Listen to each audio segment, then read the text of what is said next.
అది కాలేజీ మొదటి రోజు. కాలేజీ క్యాంపస్ మొత్తం యువతీ యువకులతో నిండిపోయింది. అక్కడ వాతావరణం ఉత్సాహంతో, ఉల్లాసంతో నిండుగా ఉంది. అనుకోకుండా ఒక అందమైన అమ్మాయి నా దగ్గరకొచ్చి, హాయ్, నేను హాన్సిక, ఫస్ట్ ఇయర్. మరి మీరు అని అడిగింది. ఒక్క క్షణకాలం ఏం చెప్పాలో తెలియలేదు. కొద్దిగా నన్ను నేను తమాయించుకొని, నేను మా అబ్బాయి ఫీజు కట్టడానికి వచ్చానమ్మా అని నిజం చెప్పాల్సి వచ్చింది. సంతూర్ సబ్బుతో అమ్మే కాదు, మిగిలిన కొంచెం సబ్బుతో అప్పుడప్పుడు నాన్న కూడా స్నానం చేస్తాడు.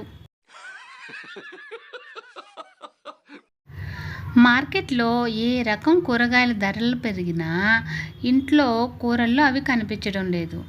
మరి ఏటా స్కూల్ ఫీజులు పెరుగుతున్నా మా అమ్మ స్కూల్ మానేయమని చెప్పడం లేదేంటో.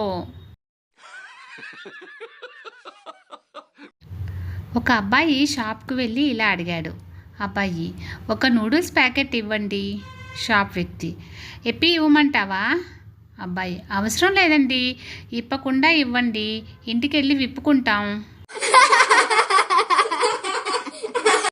భయం. ఒక పెద్ద ఆయన ఇలా చెప్తున్నాడు ప్రవచనం. చిన్నప్పటి నుంచి భయంతోటే ఫస్ట్లో అమ్మా నాన్నలు, పెద్దయ్యాక బడిలో పంతులు గారు, తరువాత మేనేజర్ బాస్లతో, ఇప్పుడు ముసలోడిని అయ్యాక పోతానేమో అని భయంతోటే జీవితం. ఈలోపు ఒక ఆయన, మీ భార్య గురించి చెప్పలేదు ఏంటో అన్నాడు. దానికి ఆ పెద్ద ఆయన, అదే ఆ భయంతోటే చెప్పలేదు నాయనా.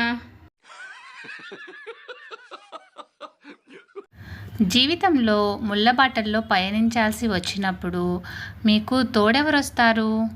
భార్య, భర్త, సోదరుడా, మీ ఫ్రెండ్సా? ఎవ్వరూ రారు, మీ చెప్పులు తప్ప. ప్రతిదానికి ఎమోషనల్ అయిపోతే ఎలా బాసు? అప్పుడప్పుడు ప్రాక్టికల్గా కూడా ఆలోచించాలి. ఫ్రెండ్స్, ఇలాంటి మరిన్ని వీడియోస్ కోసం సన్ పాజిటివ్ థాట్స్ ఛానల్ను సబ్స్క్రైబ్ చేసుకొని సపోర్ట్ చేయండి. వీడియో నచ్చితే లైక్ చేసి షేర్ చేయండి.